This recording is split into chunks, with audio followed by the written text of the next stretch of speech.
वो हमारा गला घोंटने के दरपे है, माशी तौर पे भी और तखरीब कार पाकिस्तान के अंदर दाखिल करके भी। वो चाहता है कि पाकिस्तान खाना जंगी का शिकार हो जाए, खुदा न खास्ता। लेकिन ऐसा नहीं होगा, खाना जंगी नहीं होगी, इंशाअल्लाह इनकलाब आएगा। तमाम वो क्राइम जो नजर आ रहे हैं, तहरीक आज़ादी कश्मीर, जहां हर बिजली के खंभे के ऊपर, हर ऊंचे दरख्त के ऊपर पाकिस्तान के झंडे इस वक्त लहरा रहे हैं और पाकिस्तान की हुकूमत ने उसके बिल्कुल बरक्स रवैया अख्तियार किया हुआ है। ये क्या मजाक है हमारे साथ, ये बर्दाश्त नहीं होगा। और अब तो बात वाज़ेह हो गई, जो लोग कहते थे कश्मीर पाकिस्तान से ज्यादा अहम नहीं है, आज उनसे पूछें कि जो बगलियार डैम बना के उन्होंने और मजीद जो प्रोग्राम बना रहे हैं, उसके नतीजे में हमारी नहरें खुश्क पड़ी हैं। रबी के लिए आपके पास पानी नहीं है, बिजली पैदा करने के लिए आपके पास जखीरे नहीं हैं पानी के। 13 जो हमारे बराजिज हैं जहां से नहरें निकलती हैं, उनमें से 10 के अंदर नाकाफी जखीरा पानी का है। तो क्या ये बात दुरुस्त नहीं कि कश्मीर हमारे लिए वाकई शहरग है, जो कायदे आजम ने फरमाया था? और इससे भी बढ़ के कि अगर कश्मीर आजाद ना हुआ तो फिर पाकिस्तान को भी आप फरामोश कर दें। इसलिए कश्मीर की आजादी के अंदर बहुत से मुज़मरात हैं, खुद पाकिस्तान की बका, सलामती, इसकी खुशहाली के लिए। लेकिन कश्मीर कैसे आजाद होगा? कश्मीर की तहरीक इंशाअल्लाह अपने बामे अरूज के ऊपर है, लेकिन साथ ही साथ कश्मीर की आज़ादी की चाबी और खुद पाकिस्तान की आज़ादी की, इसकी आज़ाद पॉलिसी की, इसकी हुर्रियत की, इसकी हाकमियत आला की चाबी जो है वो अफगानिस्तान में है। यानी अगर तो अमेरिका वहां कामयाब हो जाता है तो हम पाकिस्तान के बारे में मायूस हो सकते हैं, लेकिन इंशाअल्लाह ऐसा नहीं होगा। अमेरिका को वहां शिकस्त हो रही है और हो जाएगी, बल्कि मैं ये कहूंगा पेशावर एतबार से कि शिकस्त हो चुकी है। और आप देखेंगे कि जिस दिन वो जाएगा वहां से, उसके बाद कश्मीर भी आज़ाद होगा, पाकिस्तान भी आज़ाद होगा और भारत को भी होश ठिकाने आ जाएंगे। लेकिन मसला ये है कि अगर उसकी शिकस्त वहां पे, उसकी पसपाई अफगानिस्तान से पाकिस्तान के लिए और इस पूरे खित्ते के लिए, आलम इस्लाम के लिए, बल्कि पूरी इंसानियत के लिए बहुत अहम है और बहुत अहमियत की हामिल है, तो फिर हम इस जंग में क्यों शरीक हैं? क्या ये हमारे मफादात के खिलाफ नहीं है?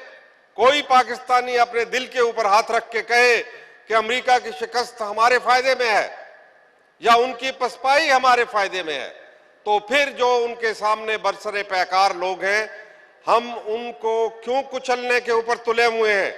इसका यह मतलब है कि हम खुद अपने दुश्मन हैं, हम खुद अपने साथ एक जंग लड़ रहे हैं। ये जंग किसी तौर हमारी जंग नहीं है, बल्कि ये हमारे खिलाफ जंग है, जो पाकिस्तानी कौम को टुकड़े टुकड़े करने के लिए, उससे उसकी मंजिल छीनने के लिए लड़ी जा रही है। और बदकिस्मती से हमारी हुकूमत इसके अंदर बुरी तरीके से मुलव्वस रह गया। ये कि उनका डर, खौफ, अव्वल तो खौफ किसी पॉलिसी की बुनियाद नहीं हुआ करता, और दूसरी बात यह है कि मैं किसी बहुत बड़े दानिश्वर का एक कौल आपके सामने दोहराने जा रहा हूं कि वो कौमें जो अपनी खुद मुख्तारी को, अपनी सलामती के लिए, चाहे वो माशी सलामती हो या उनकी मादी सलामती हो, अगर उसके लिए वो खुद मुख्तारी को तज देती हैं, दस्तबरदार हो जाती हैं, तो ना तो वो सलामती की मुस्तहिक होती हैं, ना खुद मुख्तारी की मुस्तहिक होती। Those nations who surrender their sovereignty for sake of their security deserve neither security nor sovereignty. तो ये बात जो है ऐन साबित हो रही है इस वक्त हमारे खिलाफ। ये वक्त आ गया है कि हम तजादात अपने खत्म करें। एक तो बरमला कहें कि ये हमारी जंग नहीं है, अमेरिका की जंग है, और जो इसके साथ बरसरे पैकार हैं अमेरिका की जाहिरियत और उनकी अफगानिस्तान के ऊपर कब्जे की, वो हम उनको हरगिज कुचलने के लिए आमादा नहीं है। दूसरी बात यह है कि अमेरिका के साथ ताल्लुकात क्या हमारी दोस्ती के ताल्लुकात रह सकते हैं? क्या वो हमारे बुनियादी जो निकात हैं, हमारा अकीदा, हमारी आज़ादी, हमारी सोचें, क्या उसके ऊपर वो मुसल्लत नहीं है इस वक्त? तो अगर वो तजाद है तो इसको भी ख़त्म करना होगा। और तीसरा तजाद ये है कि इंतखाबी सियासत पाकिस्तानी कौम के जज्बात की अक्कासी करने में नाकाम रही है और कौम के अंदर इस वक्त ना रोटी है, ना रोजगार है, ना रोशनी है, ना इसकी नुमाइंदगी है पार्लियामेंट के अंदर और ना इसकी अदलिया है, कुछ भी नहीं है इसके पास। हम तही दामन हैं। इस किस्म की जमहूरियत ने, इस किस्म की इंतखाबी सियासत ने हमें कुछ नहीं दिया, तो क्या फिर इसके लिए जरूरी नहीं कि हम नजरसानी करें, इंतखाबी सियासत की बजाय आए फिर इनकलाबी सियासत की तरफ कदम बढ़ाएं, जिसका आप नारा लगाते हैं। ये मामलात अब हल नहीं होंगे इंतखाबों से, चाहे आप कितने इंतखाब करा के देख लें। ये हमें तजादात जो हैं ख़त्म करने होंगे और आइंदा साल 2009 अगर हालात ऐसे ही रहे तो इन दिनों में इंशाअल्लाह इनकलाब का आगाज हो चुका होगा। मैं कोई इसके ऊपर मुझे कोई बशारत नहीं हुई, मैं सिर्फ अपनी अक्ल व शऊर के साथ बाशऊर लोगों से मुखातिब होकर ये बात कर रहा हूँ कि आइंदा साल इनकलाब का साल है, लेकिन हमारे दुश्मन चाहते हैं कि हम खाना जंगी की नज़र हो जाएं।